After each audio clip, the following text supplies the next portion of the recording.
Sir three. हाँ जी बच्चा, हाँ जी बच्चा, हाँ जी डॉल सर, गया। हमारी क्लास कब तक है? अच्छा, वो आपकी वो सीएस की वो नहीं है? CMSL हो रही है सर। 4 4 बजे तक फ्री कर दूंगा। ठीक है सर। ठीक है बच्चा, ठीक है। चलिए आइए।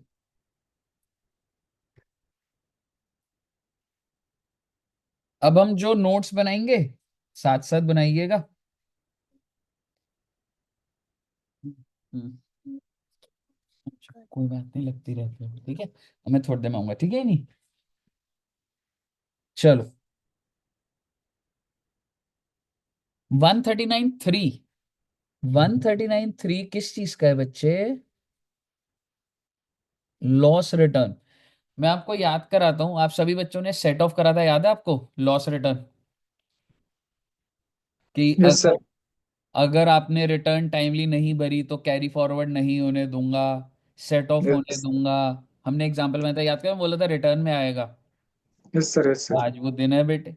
सेम बात है, लॉस रिटर्न क्या होती है? किसी भी हेड में अगर आपको लॉस है, आप रिटर्न भरते हो तो उसको लॉस रिटर्न बोला जाता है। ठीक है ना? तो कुछ बातें लिख लेते हैं, कुछ इसमें कोई नई बात नहीं है मेरे पास, ठीक है? तो बड़े ही प्यार से देखिएगा। सर सबसे पहली बात ये वाली की ड्यू डेट्स क्या है? Same as 139 1। आप ऐसा कुछ नहीं होता लॉस है तो ड्यू डेट अलग है, नहीं भाई, जो इंडिविजुअल है क्राइटेरिया मैं आपको सिखा चुका हूं, ठीक है? If loss return is not filed as per due dates mentioned under section 139(1), अगर आपने 139(1) के हिसाब से लॉस रिटर्न को फाइल नहीं करा तो मुझे बताओ क्या होगा? कुछ याद है बच्चों को? वही जो आपको याद आ रहा है वही है। क्या होगा? losses of such previous year will not be allowed to be carried forward। याद आ रहा है कुछ? आवाज आ रही है बच्चों को? Yes yes sir. सर। आप उस लॉस उन लॉसेस को कैरी फॉरवर्ड नहीं कर सकते थे, लेकिन दो लॉस कैरी फॉरवर्ड हो जाते थे। हाउस प्रॉपर्टी का था और exactly, except house property and unabsorb depreciation. और एक लाइन इसमें और थी, that there is no restriction on set off losses. याद आ रहा है आपको? सर थोड़ा सा हाँ सर, मतलब। सपोर्ट तो कर सकते थे। सर अच्छा, थोड़ा सा मतलब रिकैप वाले ठीक में है, बता ठीक दोगे? है, ठीक है, मैं एग्जाम्पल बना ही दूंगा। तो मैंने ये रूल लिख दिया, लिखने का इसका कुछ नहीं है। इसके नीचे हम एग्जाम्पल बनाएंगे, ठीक है बच्चा? मतलब सर अभी बनाते हैं, अब चलिए एग्जाम्पल बनाते हैं। Like you have previous year, मान लो 10 11 है, और सैलरी है 5 lakhs, हाउस प्रॉपर्टी भी 2 लाख कर देता हूँ, और पीजीबीपी के अंदर 3 लाख का नुकसान दिखा देता हूँ। 3 लाख छोड़ो, ठीक है, मतलब चलो, 5 लाख, 2 लाख, 1 लाख का नुकसान दिखा दिया। बहुत अच्छी बात है। क्या आप मुझे बता सकते हैं 139(1) के हिसाब से ड्यू डेट क्या है? सर ये कंपनी है क्या है, जैसे मतलब थर्टी नॉर्मल, फर्स्ट अगर जुलाई कुछ नहीं है तो सैलरी भी दे रखा है तो इंडिविजुअल। सो थर्टी ठीक फर्स्ट है। जुलाई 11, ठीक है। और आपने आरओआई कब फाइल करी? मैं कह रहा हूं आपने फाइल करी 31 अगस्त 11। क्या ये आपने टाइमली फाइल करी है या लेट फाइल करी है? Late file. लेट फाइल करी है, ठीक है। इसका मतलब तो फाइनली अब तुम अपना जीटीआई कितना दिखाया होगा तुमने? GTI sir GTI 527। पीजीबीपी किससे सेट ऑफ हो जाता है? हाउस प्रॉपर्टी हाउस से। प्रॉपर्टी। पीजीबीपी किसी से भी सेट ऑफ हो जाता है एक्सेप्ट सैलरी। याद आ रहा है कुछ सेट ऑफ के प्रोविजंस? Yes sir. ठीक है।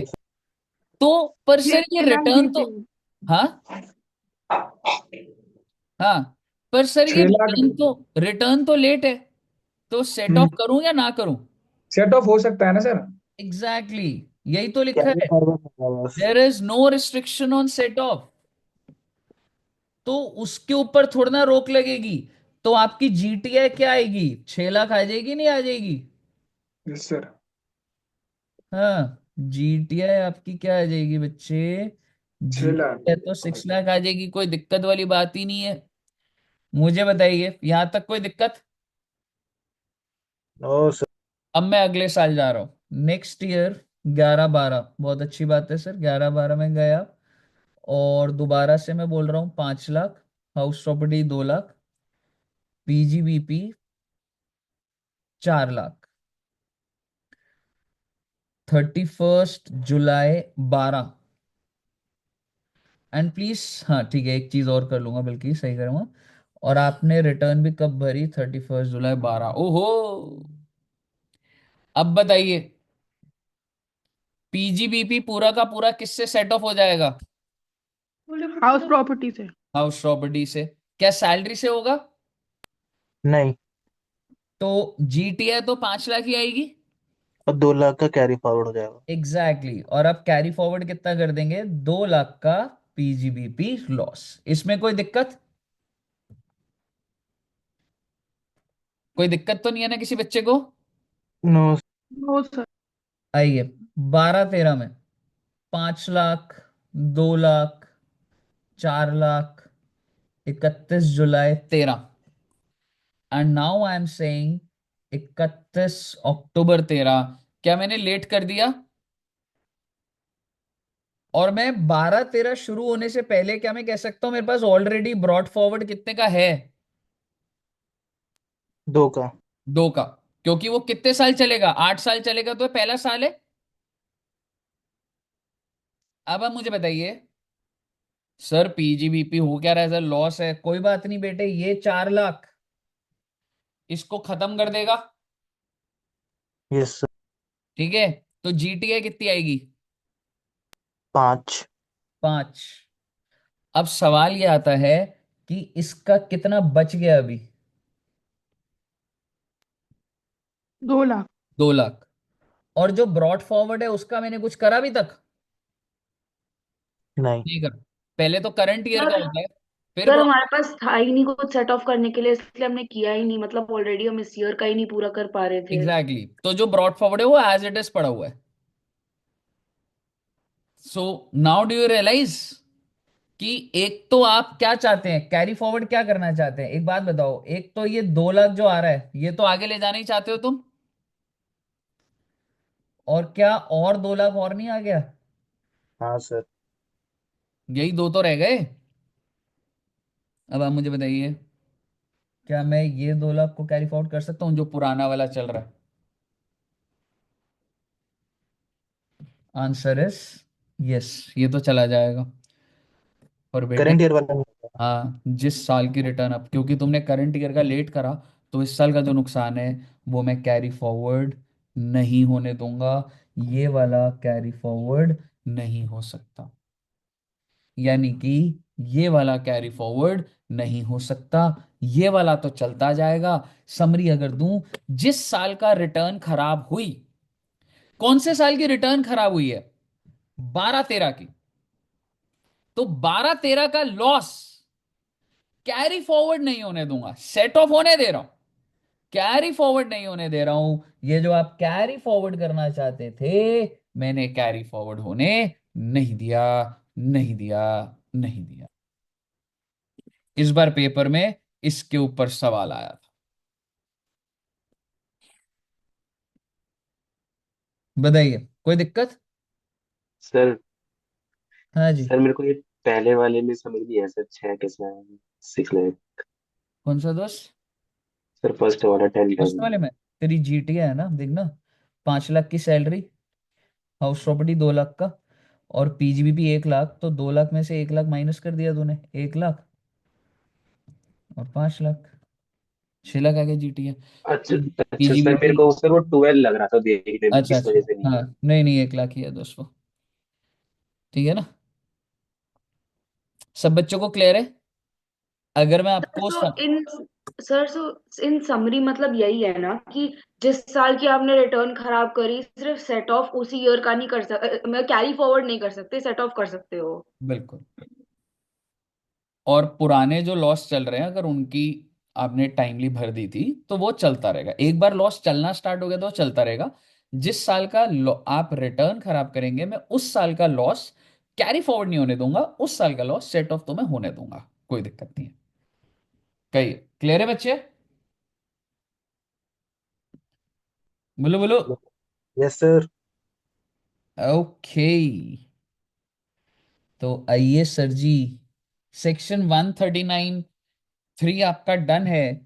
ठीक है, थोड़ी सी स्पीड ही रखेंगे, छोटे छोटे सेक्शन है, कोई ऐसी दिक्कत वाली बात नहीं है। Next is 139(4), that is belated return. Sir belated return बोले तो बिलेटेड रिटर्न, क्या आप सभी बच्चे मुझे बता सकते हैं अभी प्रीवियस ईयर कौन सा चल रहा है? 24। 24-25। 225। और असेसमेंट ईयर हो गया 25-26, बहुत अच्छी बात है।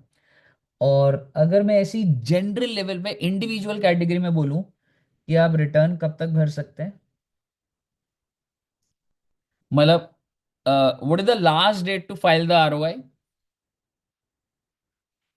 31/7। 31 जुलाई 25। अगर आपने इस डेट को मिस कर दिया तो मैं ये कहना चाह रहा हूं सर, मैं ना 17-18 की रिटर्न नहीं भरी थी, आज भरना चाह रहा हूं, भर सकता हूँ क्या? Yes sir. Answer is no. एक टाइम पीरियड है, उस टाइम पीरियड में आपको भरना है। आपने भर दिया तो ठीक, नहीं भरा तो अब आप इंतजार करिए। अगर आपका नंबर आ गया तो नोटिस आ जाएगा, नहीं आया तो जो छूट गया वो छूट गया बेटे जिंदगी में। So the time limit to file ROI, you know the time limit as per 139। ये कौन सी ड्यू डेट है? 139(1) के हिसाब से ये है, 139(1) के हिसाब से है ये। Yes sir. Yes sir. मैं क्या नेक्स्ट डे भर सकता हूं? हाँ भर सकते हो आप, but then the return would be called as return filed under 139(4). आप जब अगले दिन भरेंगे तो वो ड्रॉप डाउन में 139(1) पकड़ेगा ही नहीं, because you are late, now you have to file 139(4). उसमें कुछ नहीं है, फॉर्म का नाम बदल गया, सारा फॉर्म सेम है, कॉपी पेस्ट है, लेकिन सॉफ्टवेयर को भी तो समझ आ रही है ना तुम लेट हो गए हो। तो मुद्दे की बात ये है, time limit to file ROI, मतलब what is the last date? Sir मैं, सर निकल गई सर डेट अब। ठीक है, जैसे होता है ना, डेट निकल जाती है, घर वाले डांटते हैं, तुम्हें समझ नहीं है, ये फॉर्म की ये डेट थी, ये था, क्या कर दिया।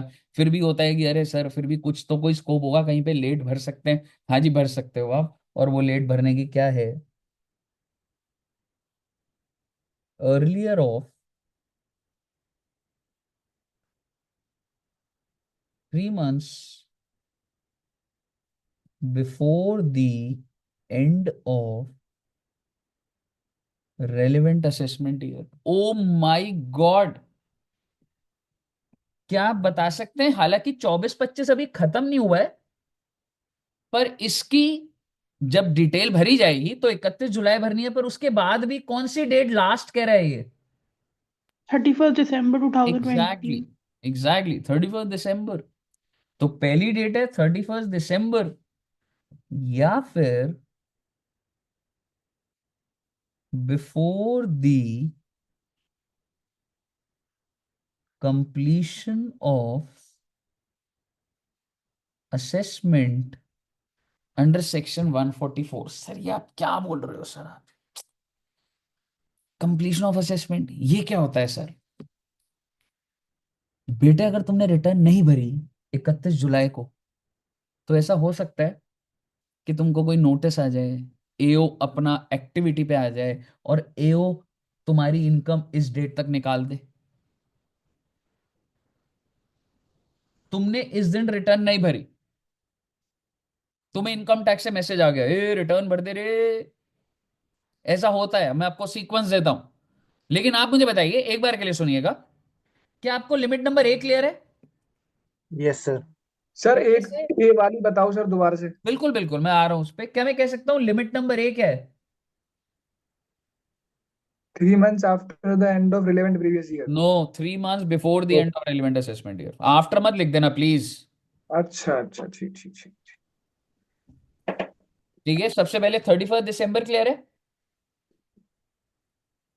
यस सर, क्लियर अब है। दूसरा बताइए, before the completion of assessment. आप इससे दूर दूर हो, ये सारी चीजें फाइनल में आती हैं अभी, पर मैं आपको थोड़ा सा आपको बताऊंगा कि एओ के पास भी पावर है। मैं तेरी रिटर्न का वेट नहीं करता रहूंगा। अगर मैं जल्दबाजी में रहा तो मैं खुद ही ऑर्डर निकाल दूंगा। तू नहीं बता रहा ना मुझे, रिटर्न नहीं भर रहा, ये है तेरी इनकम, जा देख ले अब अपने आप। कहने का मतलब ये है, before the completion of assessment. Assessment मतलब ये असेसमेंट कौन करता है? By AO, assessing officer. And मान लीजिए उसने तुम्हारी असेसमेंट 30/9 को ही कर दी। इतनी जल्दी करता नहीं है डिपार्टमेंट, इतना तेज नहीं है। पर आपका आंसर क्या आएगा, केस स्टडी आई अगर तो? 30/9। एग्जैक्टली exactly, क्योंकि भाई जब एओ ने स्टैंप लगा दी तेरी इनकम कंप्यूटेशन पे, उसके बाद क्या रिटर्न भर रहा है बे तू? सर एक चीज पूछनी थी इसमें। हाँ जी। सर इसमें जो ये है 39 वाली जो एओ वाली है, इसमें मतलब प्रॉब्लम क्या है? ये तो आपके लिए कन्वीनियंट नहीं मैं है आपको कि बता, वही आपको अमाउंट बता रहे हैं तो आप नो नो, बस उतना फाइल कर दो। अब मैं आपको नहीं नहीं, दिस इज नॉट कन्वीनियंट। अब मैं आपको एक पूरी कहानी बताता हूँ। आप समझिए कि जिंदगी में सबसे पहले ड्यू डेट आएगी 31 जुलाई 25। क्या आप ये मानते हैं?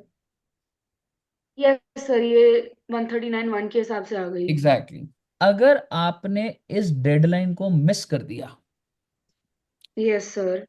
और आप अपनी ही लाइफ में चल रहे हैं, आपको कुछ मतलब ही नहीं रिटर्न विटर्न का, आप कह रहे हो निकल गई, कौन ही पूछ रहा है, तो आप समझिए आपको एक नोटिस आ सकता है 142(1) का।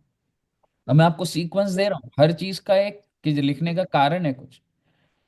अगर आपने डेडलाइन मिस कर दी तो सॉफ्टवेयर में अपने आप पॉपअप हो जाएगा कि इस बंदे ने लास्ट टाइम तो भरी थी, इस बार नहीं भरी इसने।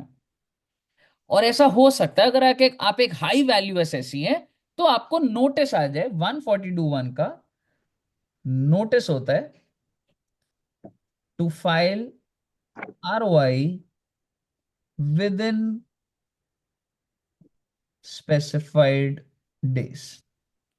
प्लीज आप जरा फोकस से सुनिएगा सारे।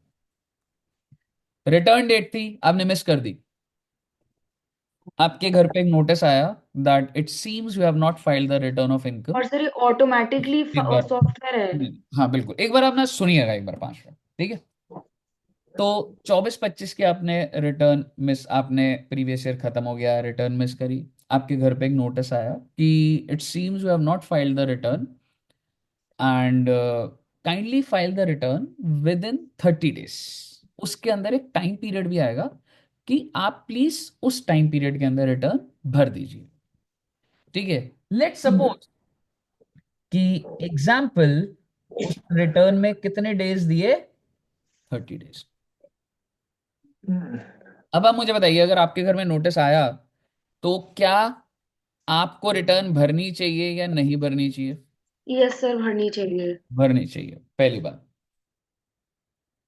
अगर आपने रिटर्न भर दी, is it a return under 139(1) और 139(4)?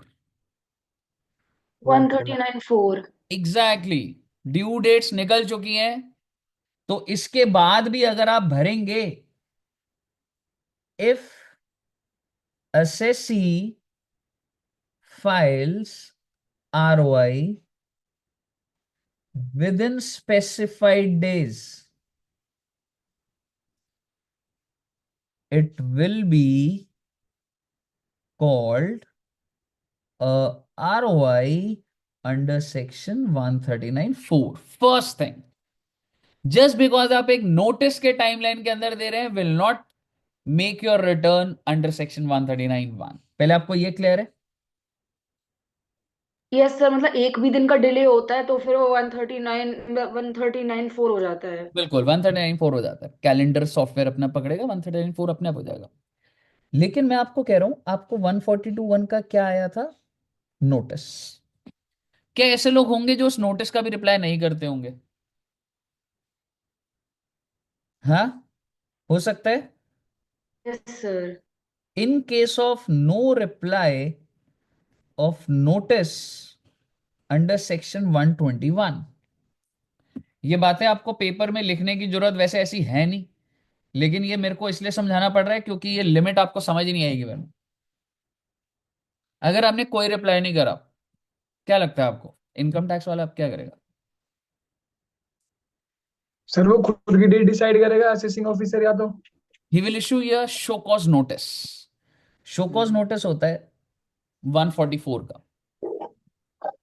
शो कॉज नोटिस क्या होता है? और इसको आप बोल सकते हैं बेस्ट जजमेंट नोटिस। आपके घर में एक और नोटिस आएगा और उस नोटिस में पूरी क्रोनोलॉजी लिखी होगी that you miss the deadline of 139(1), after which we have issued a notice under section 142(1) and we gave you 30 days but you failed to reply on that also. Now we are giving you a show cause notice कि बताओ हम तुम्हारी income खुद ही क्यों ना निकालें। मैं खुद निकाल लूंगा तुम्हारी इनकम। अब मैं आपके घर पे एक नोटिस भेज रहा हूं, मैं इनकम टैक्स से हूं और मैं बोल रहा हूं since you are not replying I will find out your income, और तुम्हारे पैन को कनेक्ट करके मैं निकाल दूंगा और फिर ना चक्कर लगाते रहना मेरे ऑफिस के। तो मैंने आपको दिया शो कॉज नोटिस। अब आप मुझे बताइए, शो कॉज नोटिस या तो आप इसका रिप्लाई देंगे, भागे भागे जाएंगे डिपार्टमेंट और उसको बोलेंगे सर जी ये छुड़वा दो, मैं रिटर्न भर रहा हूँ या कुछ है, ठीक है, केस खुला हुआ है बेटा अब तुम्हारा, ठीक है। और अगर तुमने शो कॉज का नोटिस का भी रिप्लाई नहीं करा, in case of no reply, तो भैया अब आप घर बैठो, अब सीधा एओ का ऑर्डर आएगा। कौन से सेक्शन में? 144 में, जिसको क्या बोला जाता है? Assessment order, and that's called best judgement. ओ भाई तू रिप्लाई नहीं करता, फोन नहीं उठाता, मेरे हिसाब से तेरी इनकम, या भी मत सोचिए कोई बंदा 8 लाख कमाता है उसको 8 करोड़ बोल दूंगा। एओ को भी अपनी बाउंड्रीज में रहना पड़ेगा, मेरे को डेटा लेना पड़ेगा कहीं से भी, अब मैं सोर्सेज निकालूं, ठीक है। And I will send you a notice, मैं कहूंगा मेरे ऑफिस आने की कोई जरूरत नहीं है, this is the order, assessment order. इस ऑर्डर के हिसाब से आपकी इनकम 25 लाख है, उस हिसाब से टैक्स इतना बनता है, और क्योंकि ना आपने एडवांस टैक्स पे करा, ना आपने सेल्फ असेसमेंट, जो भी कहानी है सारा चिट्ठा खोल दूंगा, ब्याज व्याज लगा के बोलूंगा तूने 8 लाख रुपए पे करने, 10 दिन की मोहलत है तेरे पास, 10 दिन की, 15 दिन। अब आपके ऑफिस आने से कुछ नहीं होगा, मैंने फाइल क्लोज कर दिया। अब आप मुझे बताइए, अब ये सब होने में मान लो ये एओ का ऑर्डर कब आया? यहां पर आया हूं मैं, ये एओ का ऑर्डर कब आया? 30/9। अब भरेगा क्या बिलेटेड रिटर्न? तेरे को लग रहा है वेला बैठा हूं मैं? अब तेरे रिटर्न की वेट करूंगा मैं? आपको समझ आया पूरा का पूरा?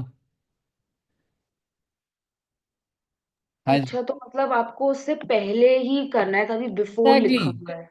यार मैंने आपकी इनकम निकाल दी भाई, मेहनत कर दी, साइन कर दिया, कोरियर कर दिया, आपको कंप्लीट हो गई आपकी असेसमेंट, अब क्या रिटर्न भर रहे हो आप? कोई सर फिर मतलब मतलब अलाउड ही नहीं है भरना उसके अलाउड ही बाद। नहीं है, मतलब इट हैज नो, आप पहले भर नहीं रहे थे, अब मैंने कंप्लीशन कर दी, आई विल नॉट एंड। आप जाइए कोर्ट जाइए, commissioner CIT appeals, ITAT high court जाइए, अब आपको मेरे से जो शिकायत है आप कोर्ट में जाइए, अब मेरे ऑफिस मत आइए। अब आप, सर मैं एक जब चीज आपको बुला रहा पूछनी। था तब आप आए नहीं, now thing is done. Sir show cause notice जो 144 में भेजा है उसमें टाइम लाइन था कि आपको बहुत सारी 8 होती लाख, है, बिल्कुल। मतलब इतनी जल्दी अगर मैं पहले आपको बोल देंगे कि आपको शो कॉज नोटिस में भी टाइम दिया है कि 10 बिल्कुल डेज में भरना है, एंड बिल्कुल देन अगर उसमें बिल्कुल भी नहीं भरी है तो आप नहीं कर सकते हैं। अब ऑर्डर ही आएगा। अच्छा, ये तभी कंप्लीशन ऑफ असेसमेंट है, ठीक है। बिल्कुल। सर ये 30/9 वाली जो डेट है इसका मतलब ये है कि अब भरनी है 30/9 को तो भरी जाएगी। यार अब कंप्लीशन का मतलब हो गया एओ ने जिस दिन स्टैंप लगा दिया। हाँ तो कंप्लीशन वाली डेट आपने अर्लियर ऑफ कंप्लीशन वाली डेट लगी थी ना, तो 30/9 को पहली डेट होगी तो 30/9 को तो भरूंगा ही मैं। 30/9 को या हो रहा है तो तो बिफोर करना है, 29 को तूने भर दी होगी सॉफ्टवेयर में तो कुछ बात अटक सकती है। पर अगर वो हो गया तो बस फिर अब कोई वो मतलब नहीं है। तो सर फिर रिटर्न भरी नहीं जाएगी। नहीं भरी जाएगी भाई, अब तू आ नहीं रहा सर था। ये जो हाँ जी। सर ये जो डेट है, ये वाली सितंबर वाली, कौन सी सही है? तो हम इसको अक्टूबर तक, दिसंबर तक नहीं कह सकते? नोटिस जैसे हमको आ रहे हैं तो हम इसको नहीं 31 दिसंबर तक किसी नहीं तरीके से नहीं कह दें, रीजन नहीं देके। खींच सकता। सर हाँ जी। एज यू सेड बिफोर कि 30/9 और 31/12 जो भी अर्लियर होगी उस पे देना है। हम्म। बट अभी आप बोल रहे हो कि कंप्लीशन रिव्यू की अगर 30/9 जो भी डेट आई है तो आप रिटर्न भर ही नहीं रहे, तो फिर हम 30/9 को कंक्लूड क्यों कर रहे हैं? वो तो फिर ऑर्डर ही उस चीज का आ रहा है कि भरनी ही नहीं है रिटर्न। ऑर्डर अगले दिन का हो गया, मान ले कंप्लीशन से 30/9 हो गया तो 30/9 तक भर सकता है तू ऐसे। बिफोर, उसमें बिफोर ही लिखा हुआ है, ठीक है, तो 1 अक्टूबर को साइन हुआ होगा मान ले। हाँ तो मतलब वो पहले ही बताएगा कि 30/9 लास्ट है। कौन बताएगा भाई तेरे को? मैं बार बार थोड़ा ना बताऊंगा, मैं अपने ऑफिस में अब काम कर रहा हूँ, तेरी इनकम निकाल रहा हूँ, मैं नहीं तेरे को फोन करके थोड़ा ना बताऊंगा मैं ऑर्डर निकाल रहा हूँ अभी भी भर दे रिटर्न।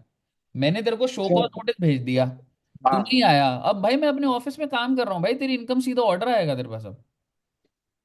तो जो मेरे पास ये ऑर्डर वाली जो डेट आ रही है जो शोकोस नोटिस के बाद आएगी, या तो मैं उस शोकोस नोटिस के बाद और ऑर्डर वाली डेट से पहले भर देता हूँ, हाँ। या फिर वो खत्म ही है फिर नहीं आपको भरना। ये जो मैंने पूरी कहानी दी है, ये जो नीचे। सर एक और चीज पूछनी थी।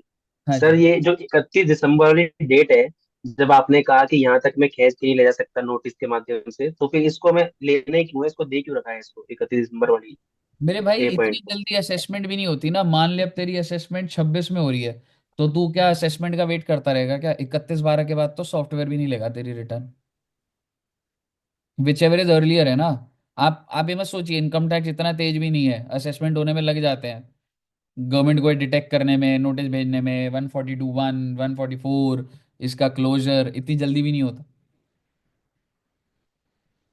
ठीक है, तो रियल ओके लाइफ ओके। में इतनी जल्दी ये प्रोसेस नहीं चल रहा। पर आप ये समझिए ना, मैंने आपको एग्जाम्पल के हिसाब से बताया है। अब सपोज करो मैं एग्जाम्पल बदल दूं और ये मैं बोलूं ये 10/8/26 को हुआ क्लोज, अब बताओ time limit to file ROI। 31 बार। 31 दिसंबर। तो बेसिकली 31/12 के बाद तो आप एनी विच वे जा ही नहीं सकते ना आगे। क्लियर है दोस्त?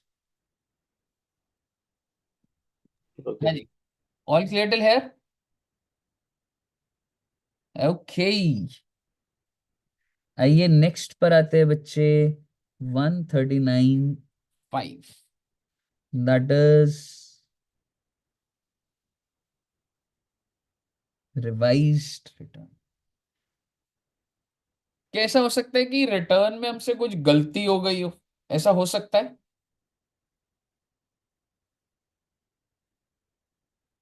हो सकता है क्या? Yes sir. ओके। तो क्या मैं उस रिटर्न को रिवाइज कर सकता हूं? रिवाइज मतलब, अरे भर दी भाई डिटेल, दोबारा से गया वेबसाइट पे और बोल रहा हूं रिवाइज कर, हाँ कर सकता हूं, ठीक है। तो आप समझिए, the return which is filed under section 139(1), okay, under section 139(3), okay, loss return also, और अंडर सेक्शन 139, अच्छा बिलेटेड भी रिवाइज हो सकती है, हाँ। एक जमाना था जब पेपर आता था और पहले बिलेटेड रिटर्न रिवाइज नहीं होती थी, तो पूछता था क्या बिलेटेड रिवाइज हो सकती है? मतलब एक तो तुम पहली लेट और उसके बाद भी रिवाइज कर सकते हो, हाँ कर सकते। पहले होता था नहीं कर सकते। लेकिन अभी बताइए आंसर, क्या return which is filed under yes sir, कर दीज सकते हैं। Sections can be revised. पहली बात। अब मुझे बताइए, मुझे एक गलती मिली, मैंने कहा ओहो गलती होगी, रिवाइज कर देते हैं, कर दी। 5 दिन बाद एक और गलती मिली, ओहो रिवाइज कर देते हैं, फिर कर सकता हूँ क्या?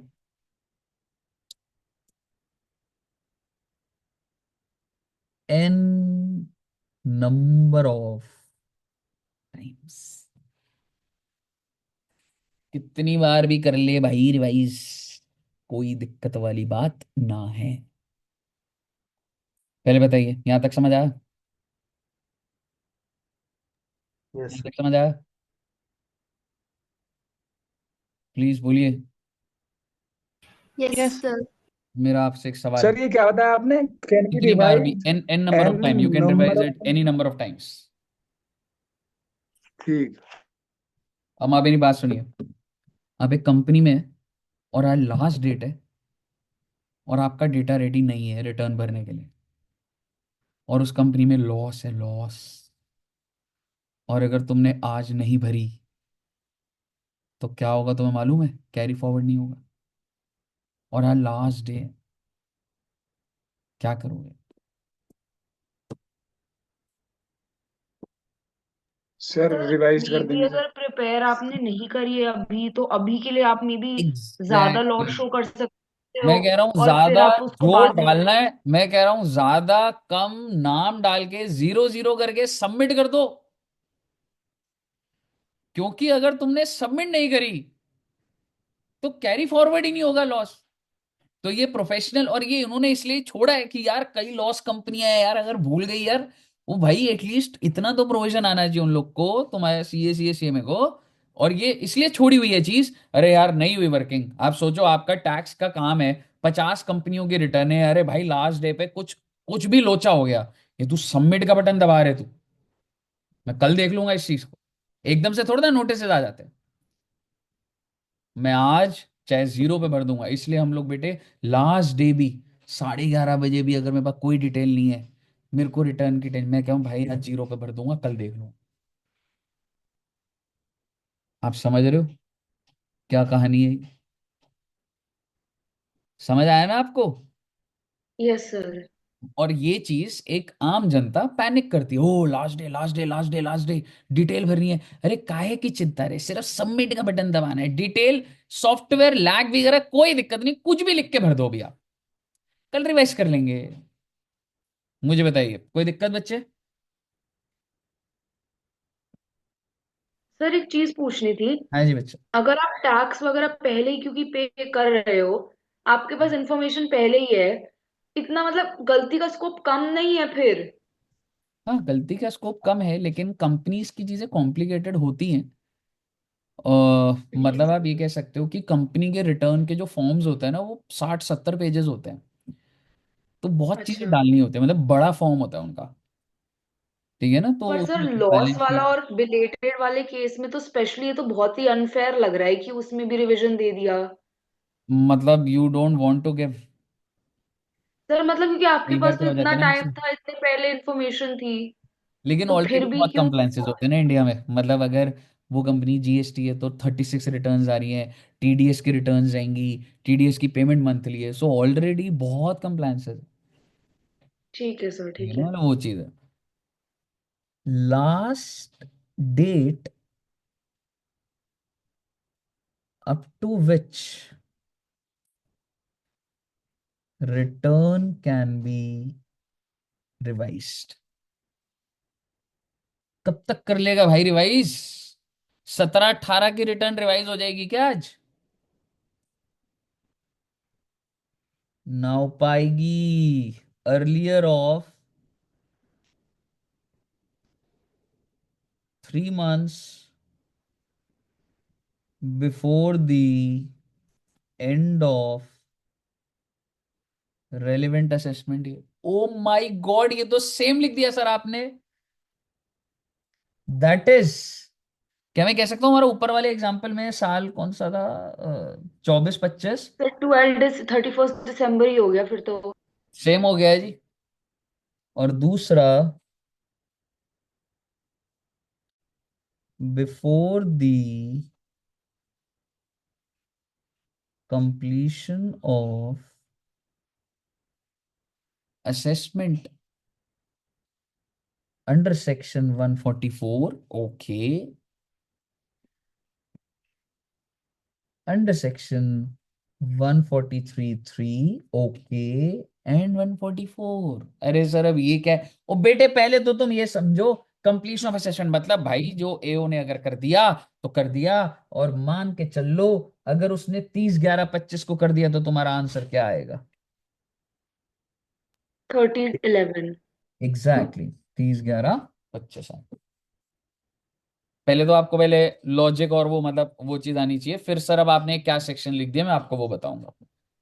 सर ऊपर वाली दोनों सेम चीजें है ना, मतलब ऊपर वाली सेम लिमिट है ना, कुछ डिफरेंस तो नहीं है ना? देख मेरे भाई कोई डिफरेंस नहीं है, बस आपको ये देखना है कि यहाँ पे क्या लिखा है सिर्फ और सिर्फ, 144, और यहाँ पर क्या आ गया।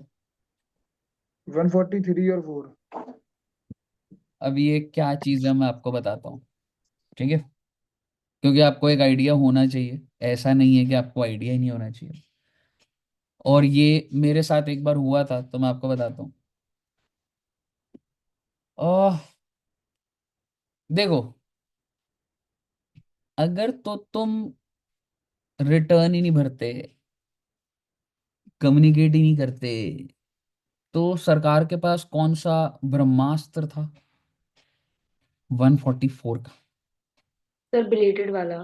बिलेटेड वाला, that is that he will issue a show cause notice. तुम नहीं कर रहा ना मेरे नोटिस का रिप्लाई, तो एक मैं 144 का नोटिस भेजूंगा और उसके बाद 144 में क्या आ जाएगा? ऑर्डर आ जाएगा। ये अपने में एक बहुत बड़ा ब्रह्मास्त्र है। If you are not communicating with me, I have the power to compute your income on my own and I send you the notice. और मेरे ऑफिस मत आइए अब दोबारा। आप मुझे बताइए क्या ये बहुत पावरफुल टूल है या नहीं है? 144 का आप रेफरेंस समझिए ना आप। क्या आपको पहले क्लियर है 144? Yes sir. पर सर यहाँ तो ये बंदा रिटर्न भर रहा है, यहाँ जो इसकी कोई असेसमेंट असेसमेंट हो रही है 144 में क्यों हो रही है? मतलब अब मैं आपको थोड़ा सा समझाता हूं। देखो एक इंसान है मिस्टर ए। देखो बेटे दो बातें हो सकती हैं, या तो ये आरओआई भरेगा या तो ये आरओआई नहीं भरेगा।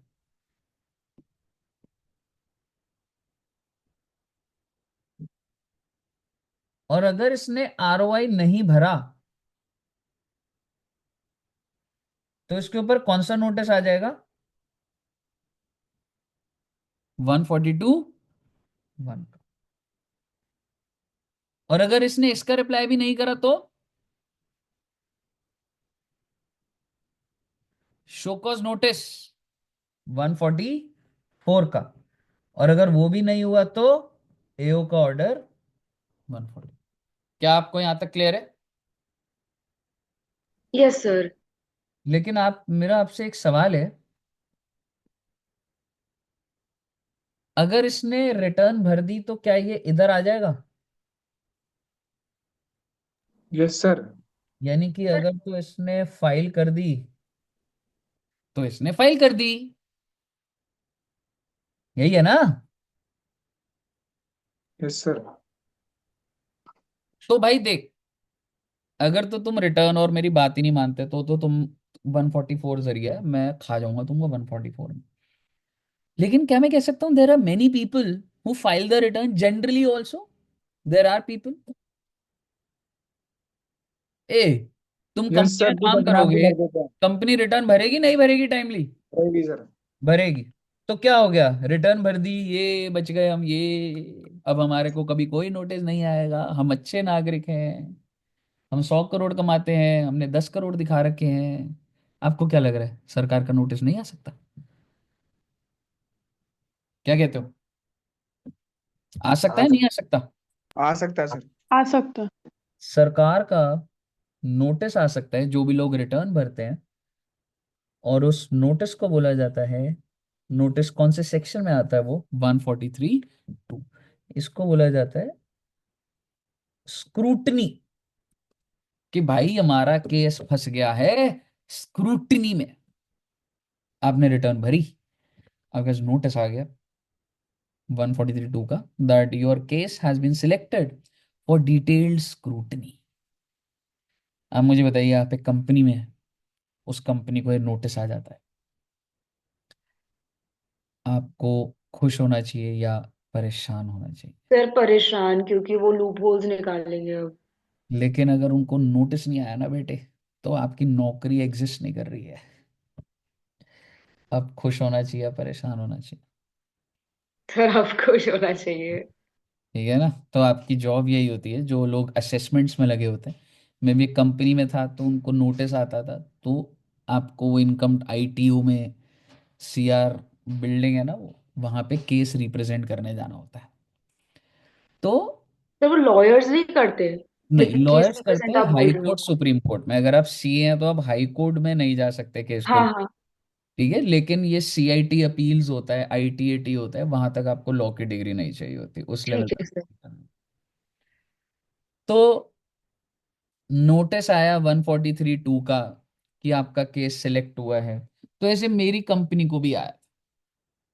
तो वो केस रिप्रेजेंट करने कौन जाता था बच्चे? मैं जाता था। और माइंड यू, मेरी फर्स्ट जॉब थी वो। और मैंने ऐसी आर्टिकलशिप बहुत अच्छी जगह से नहीं करी हुई, तो मेरे को मतलब ऑडिट तो आता था, बट टैक्स का काम मुझे नहीं आता था कि मतलब कैसे करते हैं, क्या चीज़ है। तो ना मेरा बॉस भी थोड़ा तेज ही था, मतलब तेज ही होते हैं सारे। मतलब उसको पता है अगर मैं जा रहा हूँ तो फंसूंगा, तो मतलब गलती होगी तो मेरी है। तो ना कुछ पॉइंट मांगते हैं ये लोग, इनकम टैक्स वाले ना, कि ये नोटिस आता है ना तो आप ये पॉइंट लेकर आइए।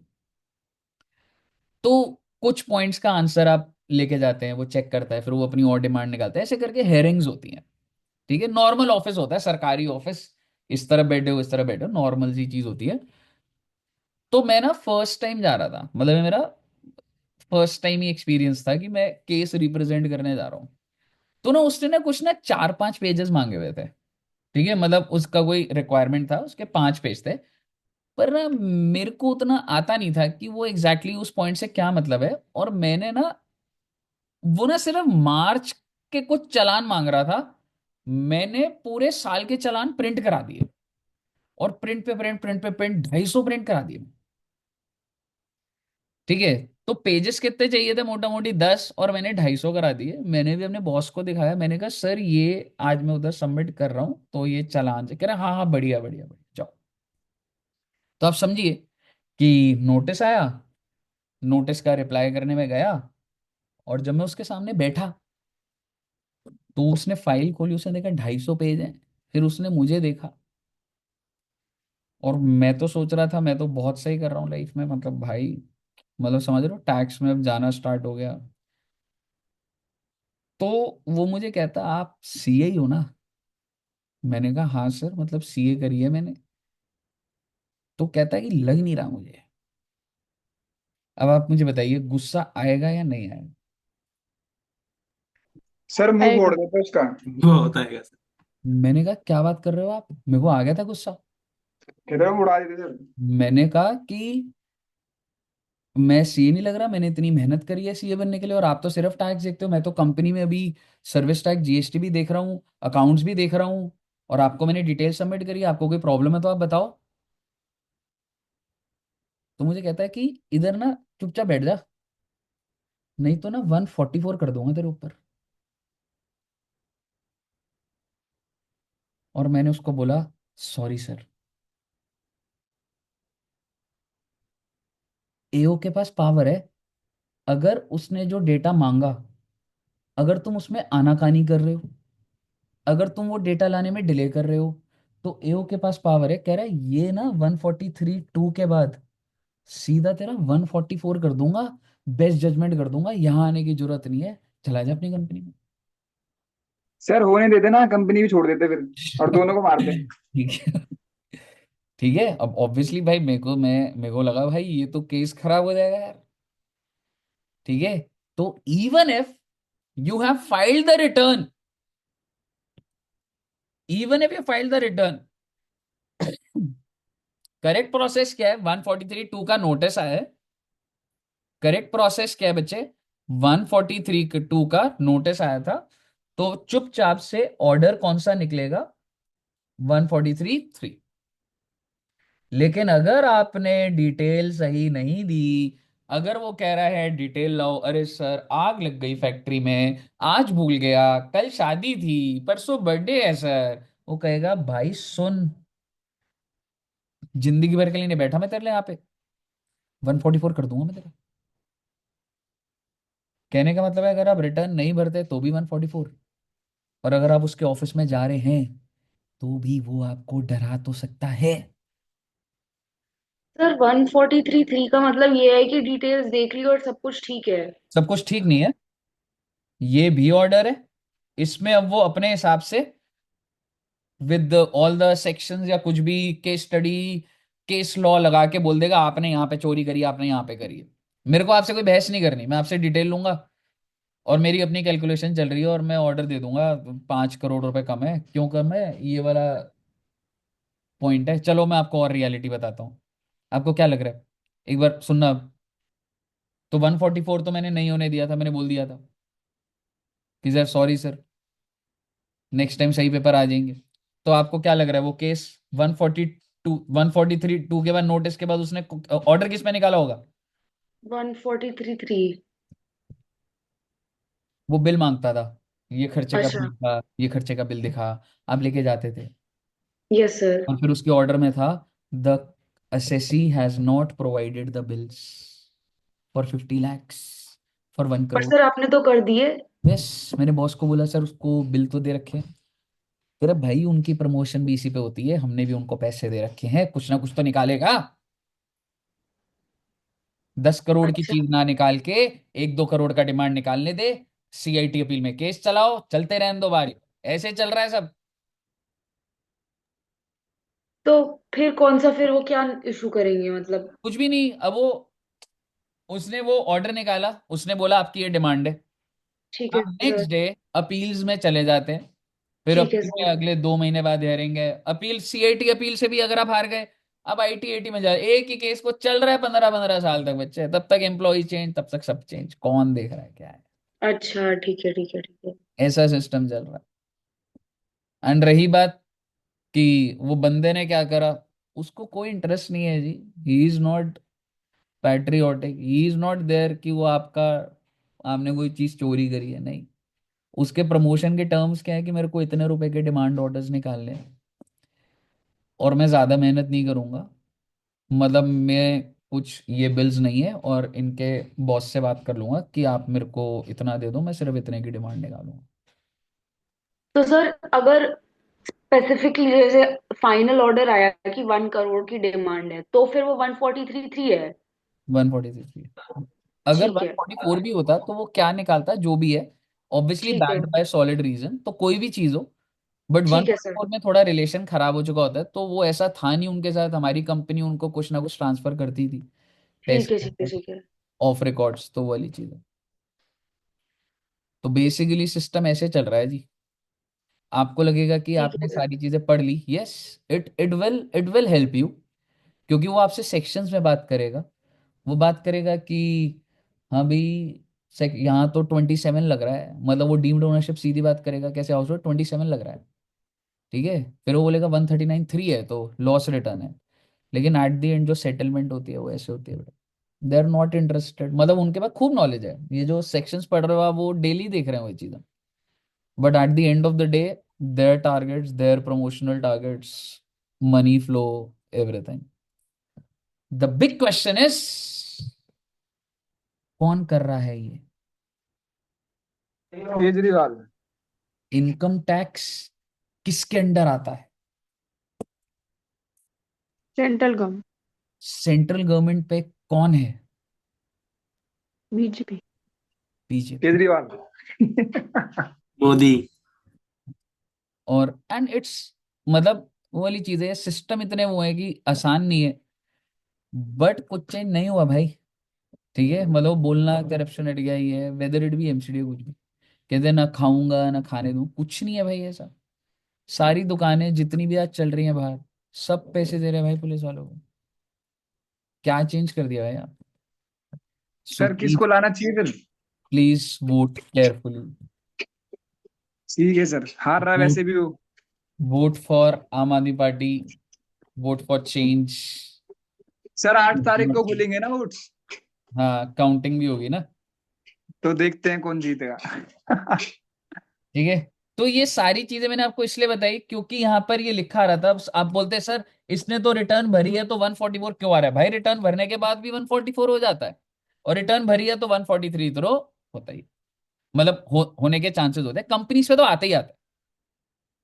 ठीक है ना। और सरकार कैसे कमाएगी? सारी नौकरियां, सारे लॉजिक, सारा लॉबी कैसे चल रहा है? हर कंपनी को नोटिस दो रे, अपॉइंट करेंगे, एम्प्लॉयमेंट जनरेशन होगा, चलते रहने दो, कोर्ट में जाने दो, फाइलें निकलने दो, चल रहा है काम।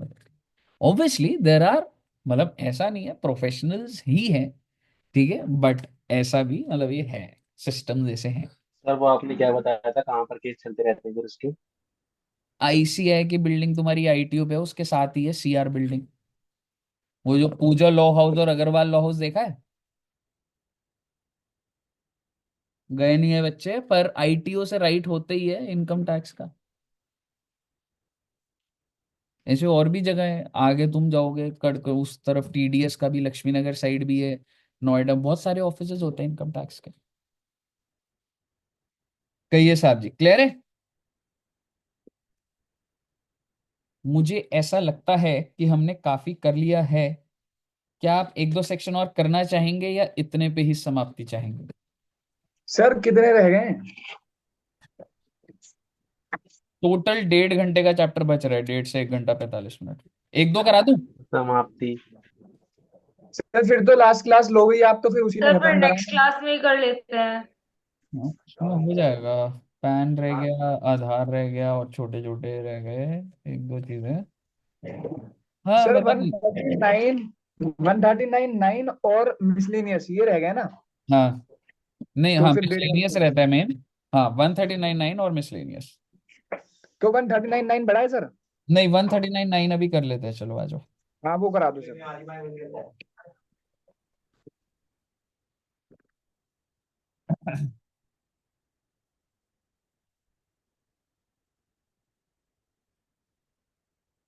है ना? 15 + 15 कितना होता है?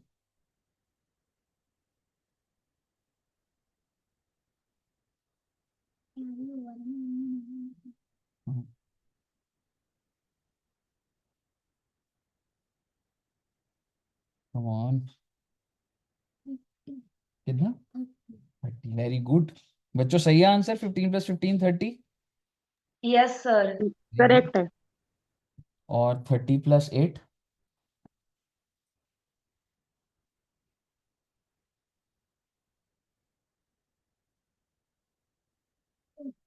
30 + 8 40। इजी। 38। 38 + 2? 40 + 5? अब तुझे जाना होगा। मैं जा रही हूँ। सर परेशान मत करो सर, बच्चों को परेशान कर रहा आप। भाई मुझे परेशान कर रहा है। हम्म, चलिए। यार ये आंसर और वो नहीं देती ना, तो जागृति मैम मुझे कहती है, डॉक्टर ऑफ अकाउंट्स की बेटी की हालत देखो, प्लस नहीं हो रहा। ठीक है ना।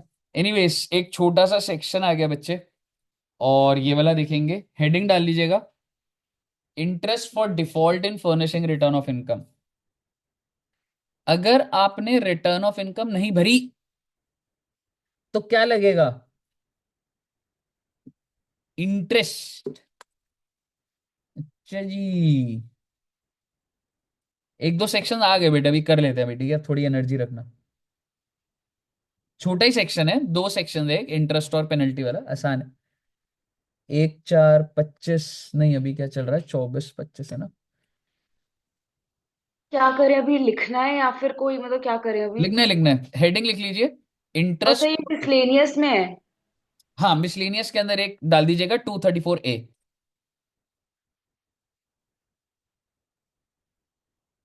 ठीक है, तो 24 25 प्रीवियस ईयर है, और तुमको रिटर्न कब भरनी है? 31 7 25।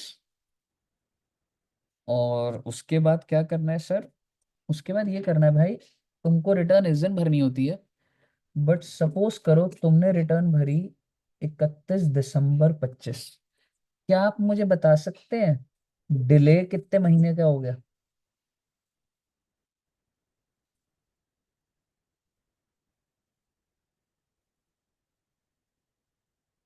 5 जनवरी मान लो बेटा, 26 मान लीजिए, क्या आप मुझे डिले बता सकते हैं? This was the due date. यार एक मिनट यार, 5 जनवरी को तो भर ही नहीं सकते क्योंकि लेट होके भी वो है। एक मिनट सॉरी। हाँ जी, 18 दिसंबर।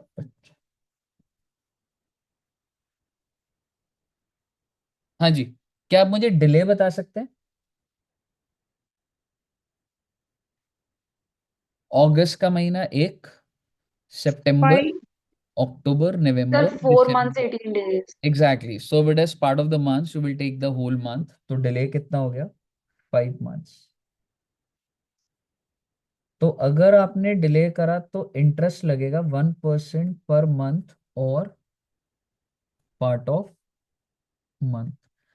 अब सवाल ये है कि अमाउंट क्या होगा? एक बात बताइए, अब सवाल ये है कि अमाउंट क्या होगा? सपोज करो टोटल इनकम 15 लाख है और उसके ऊपर जो टैक्स 3 लाख है, और वो सारा का सारा पेड है 3 lakh in the name of advance tax and everything, पर हमने रिटर्न लेट करी है, हमने रिटर्न लेट करी है। तो आप मुझे बताइए, मेरा टैक्स पेबल मुझे निकालना पड़ेगा, तो टैक्स पेबल वैसे तो 3 लाख से है, लेस एडवांस टैक्स 3 लाख। अगर कुछ टीडीएस कटा होता तो मैं लेस कर देता, और एक होता है less self assessment tax. Self assessment पता है आपको क्या होता है? हाँ।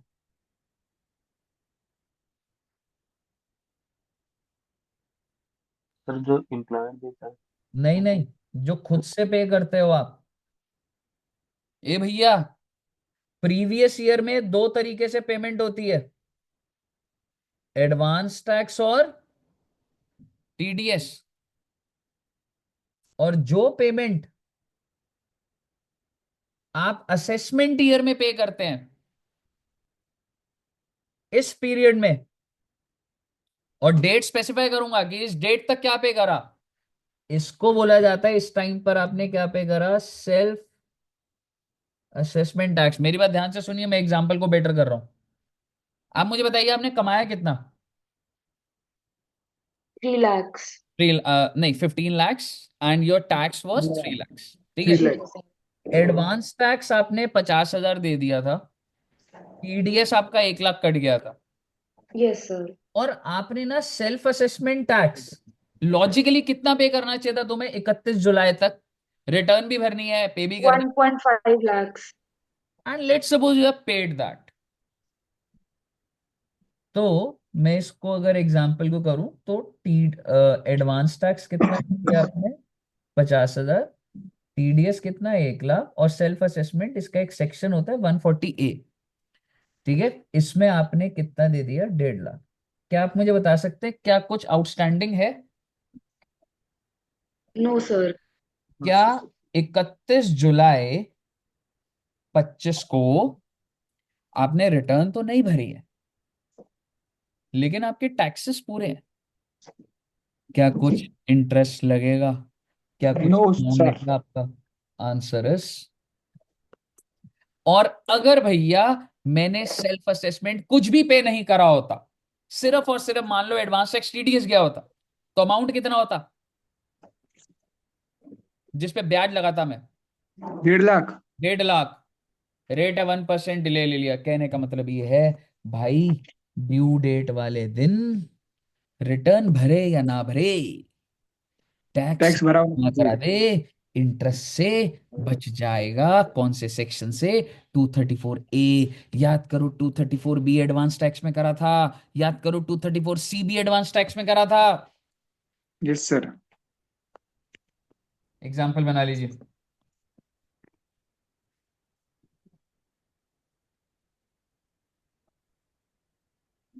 सर ये 1% पर मंथ और इसके आगे क्या लिखा, पास्ट लिखा है क्या ये?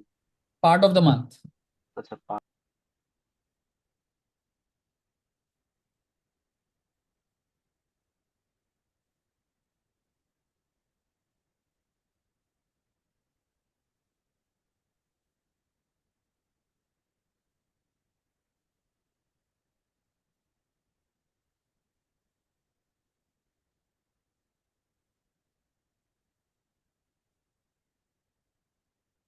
सर ये इतना ही है 234 ए। 234 इतना ही है। अब इसको नोट करेंगे बस, आई मीन देखेंगे क्या है क्या नहीं है।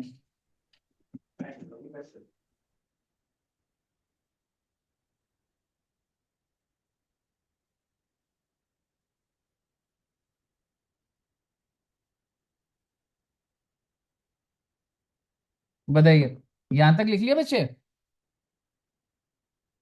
अच्छा, आप ये समझ पा रहे हो ना? यस अगर मैं सर। एक छोटा सा यहाँ पे इम्प्रोवाइज कर दूं और मैं बोलूं कि अगर 1.5 लाख की जगह मैंने 50,000 पे करा होता,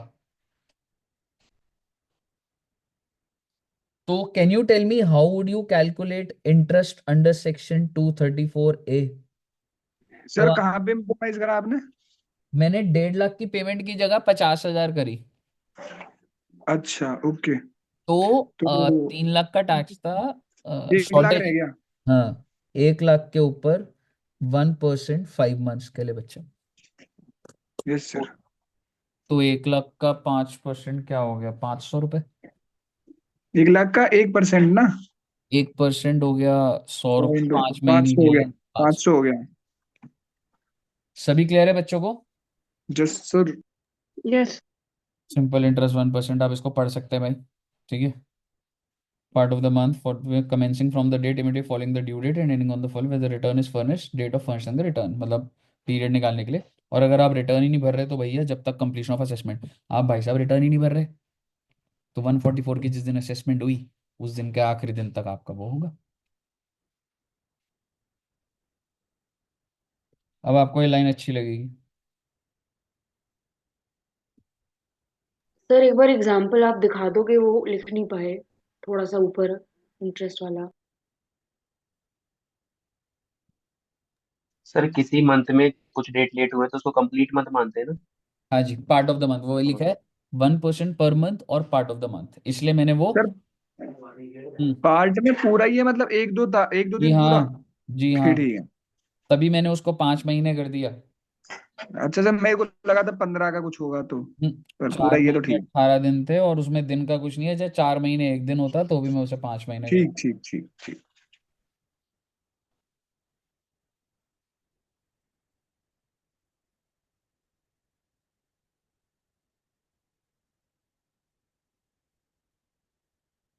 सर वो क्या लाइन दिखाई थी आपने बोला था 234 ए की, नो इंटरेस्ट वाली?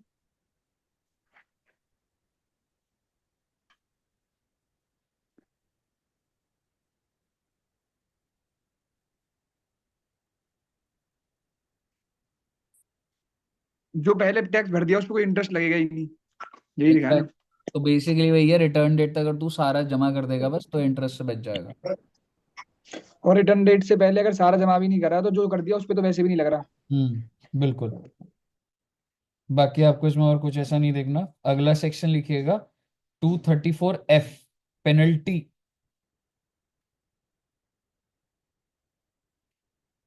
डिफेक्टिव पे आ जाऊंगा, छोटा सा है। 234F, default and furnishing. अरे सर, हमने अगर रिटर्न लेट करी है तो इंटरेस्ट लगता है, बट बेटे सरकार कहती है फीस भी लूंगी। अगर 31 जुलाई से आगे चले गए तो 5,000 रुपए का 234F में फीस लगेगी। कर लीजिए सारा पेमेंट, बन लीजिए स्मार्ट। 5,000 लगेगा सीधा रिटर्न लेट होने पे। और अगर आपकी total income up to 5 lakh है तो ये फीस 1,000 रुपए लगेगी। ओके, मैं इसका चार्ट बना के दे रहा हूं आपको, रुक जाओ। ये जो फीस है ये क्यों लग रही है? For delay in filing are.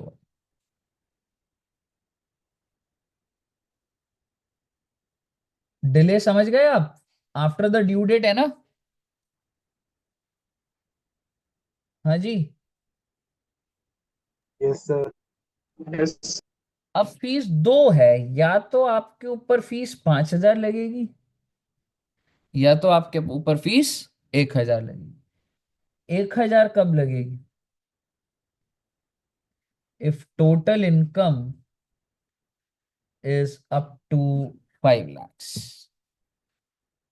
और if total income is above 5 lakhs तो फीस है 5,000, और अगर total income is up to 5 lakh तो फीस है 1,000। ओके, इतनी सारी बातें कर ली बेटे आज आपके साथ मैंने, वेरी नाइस।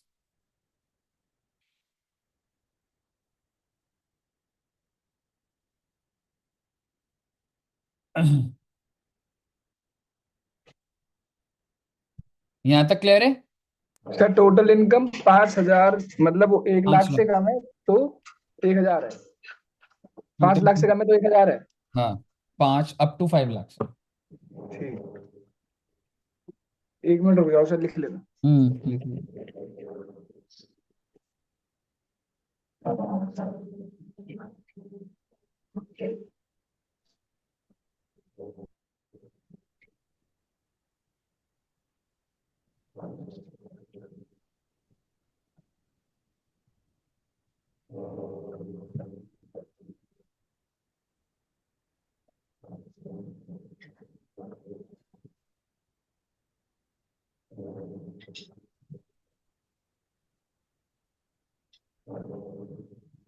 लिख लिया सर।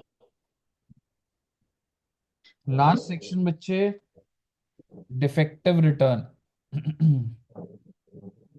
बहुत बढ़िया नोट्स बन गए आपके।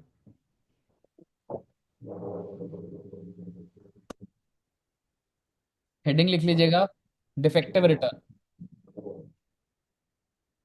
ये ना काफी पहले के जमाने का सेक्शन है। एनर्जी है या अगली बार करा दूं, क्या कह रहोगे? सर बड़ा है छोटा है? छोटा सा है, करवा दूं? करा करा दो दो सर। सर तुम। खत्म कराओ।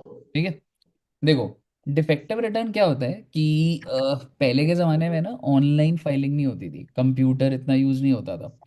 जैसे आप प्रगति मैदान में देखते हो ना, ट्रेड फेयर लगता है, ऐसे ही ना जुलाई के महीने में, जैसे अभी आप देख रहे हो कुंभ के मेले में लोग भरे ही जा रहे हैं, ठीक है, ऐसे ही ना इनकम टैक्स के उसमें होती थी ना, तो उधर ना स्टॉल्स लगते थे, ठीक है, और आप दिल्ली के जैसे जो लोग हैं जो कमा रहे हैं उनको था यार प्रगति मैदान जाके, वो फॉर्म होता है बेटे इनकम टैक्स का, पहले वो फॉर्म बस प्रिंट कराया जाता था, ऐसा होता ही नहीं था कि उसी में भर के सबमिट हो रहा है। तो एक फॉर्म होता था, वो फॉर्म मैं घर पे भरता था, ऐसे प्रिंट करवाया कि मेरी सैलरी की इनकम ये है, हाउस प्रॉपर्टी टोटल खुद ही कर रहा हूँ, सैलरी 5 लाख प्लस 3 लाख 8 लाख, फिर 6 से 2 लाख का LIC, तो 1.5 लाख मेरे को खुद ही करना है। और मेरे को जाके सरकार को मतलब स्टॉल पे जाके लाइन में खड़ा होऊंगा, वो रिसीव करेगा, स्टैंप लगाएगा, क्या क्या चाहिए। आप मुझे बताओ, क्या वो कोई चेकिंग कर रहा है? नो तो सर। ये इतने बड़े लेवल पे इतने सारे लोग, करोड़ों लोग रिटर्न भरते थे 31 जुलाई को, तो उस टाइम पे चेकिंग थोड़ा ना हो रही है। उस टाइम पे तो ये था, आप स्टॉल पहुंच जाइए, लाइन में लगिए और सबमिट करिए, बोरियां भर भर के इनकम टैक्स डिपार्टमेंट में जाती। ठीक है, एक बार माइक ऑफ रखियो कुणाल, सुना आवाज भी आ रही है? ठीक है, तो आप समझिए कि ऐसे होता था। और ये तो जब वो बोरियां खुलती थी, एंड जब इनकम टैक्स ऑफिसर एक एक की इनकम देखता था कि भाई कुछ बेसिक तो देख लूं, कि salary 5 lakh plus house property 4 lakh, 6 lakh तो नहीं लिख दिया। इस लेवल पे चेकिंग होनी जरूरी थी या नहीं थी, पहले बताइए आप। हाँ सर।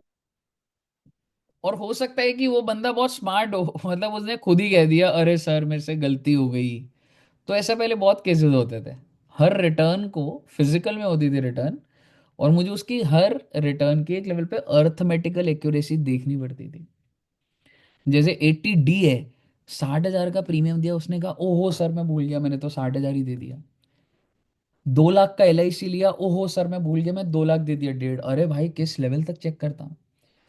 तो बेसिकली एक फर्स्ट लेवल पे जो पहले के ज़माने में स्क्रीनिंग होती थी वो होती थी कि एक बेसिक लेवल पे 2+2 कहीं कोई 3 तो नहीं लिख रहा, और अगर किसी ने लिख दिया तो उसको नोटिस जाता था कि आपकी रिटर्न जो है ना वो डिफेक्टिव रिटर्न है, प्लीज इस डिफेक्ट को आप ठीक कर दीजिए। 15 दिन का पीरियड दे रहे हैं हम। कुछ केसेस में 15 दिन एक्सटेंड भी हो जाता है। पर आप समझिए, इनकम टैक्स की तरफ से अब अगर आपकी कोई मिस्टेक निकली, 2 लाख की डिडक्शन दे दी, डेढ़ की देनी थी, तो आपके घर पे एक नोटिस आएगा that your return is defective, kindly resubmit the return and correct all the errors with in 15 days। अगर आपने 15 दिन में इसको ठीक नहीं करा, it would be considered that your return is nil, your return is void, आपने रिटर्न भरी ही नहीं। मुझे डंडा देना पड़ेगा, नहीं देना पड़ेगा? नहीं तो लोग नहीं आएंगे भाई। I am giving you 15 days, please correct the defects, और आप कर दीजिए 15 दिन में। अगर आपने नहीं करा, it would be considered that return is null, return is void, return has not been filed. क्या आपको यहां तक क्लियर है?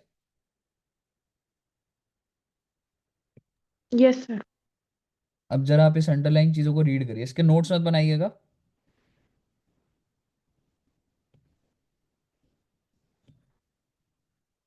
सर थोड़े से बना ले समरी के लिए, अगर 2-3 पॉइंटर।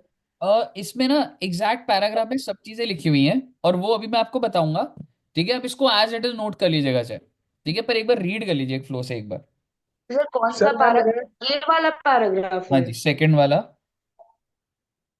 सर उसने लिखा है कि अगर वो रेक्टिफाई नहीं कर रहा विद इन 15 डेज में, तो उसके बाद वो इनवैलिड मान लिया जाएगा रिटर्न। अब मैं आपको एक चीज बता देता हूँ, क्या एक्सटेंडेड भी बात लिखी हुई है? हाँ सर यस सर, लिखी। 15 दिन तो और इसको मिस मिलेंगे। नहीं कर सकते। पेपर में ये आ जाता है कि क्या डिफेक्टिव रिटर्न में AO एक्सटेंड कर सकता है?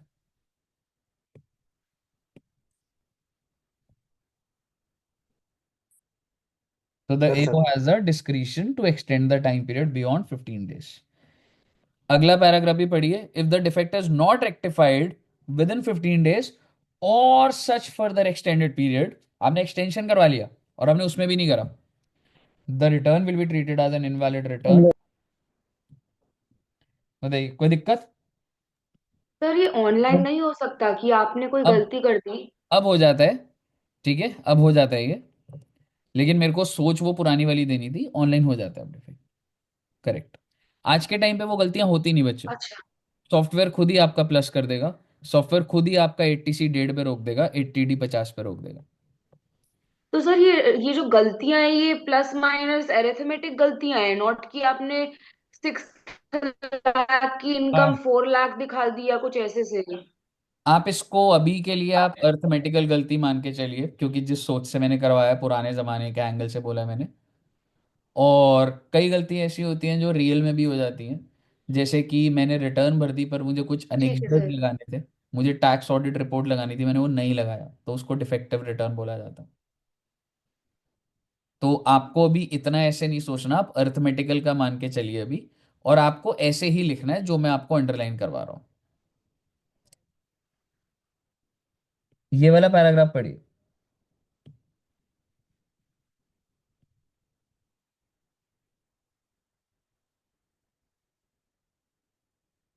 फोर्थ वाला मुझे समझा भी देना।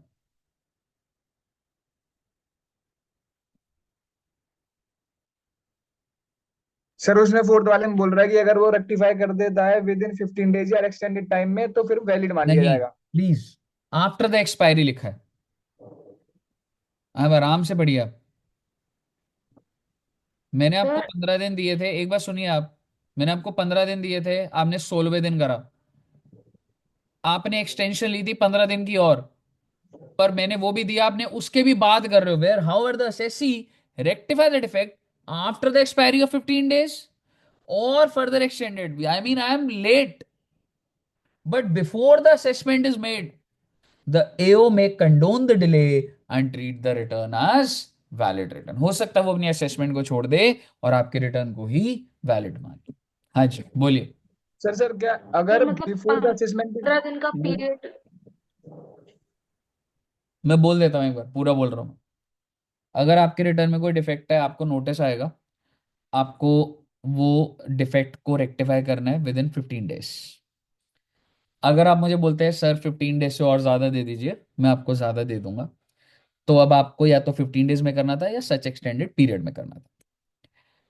इन केस आपने विद इन 15 days भी नहीं करा और सच एक्सटेंडेड पीरियड भी नहीं करा, तो भी एओ, और उसके बाद आपने करा, तो भी मैं हो सकता है except your return and I will set aside the assessment and I will condone the delay. It's okay, हो जाता है लेट तो, even if it is after 15 days और after extended period, AO can condone the delay. कहिए। अच्छा एओ पे 4.1 वो depend अपने है। ऊपर कर रहा एओ है पे ना कि डिपेंड करता मतलब वो मान सकता है। है, एओ पे ठीक है। डिपेंड करता है। आपके लिए ये 3 पैराग्राफ्स इंपॉर्टेंट है, आपको एज इट इज और कायदे से लिखने होंगे।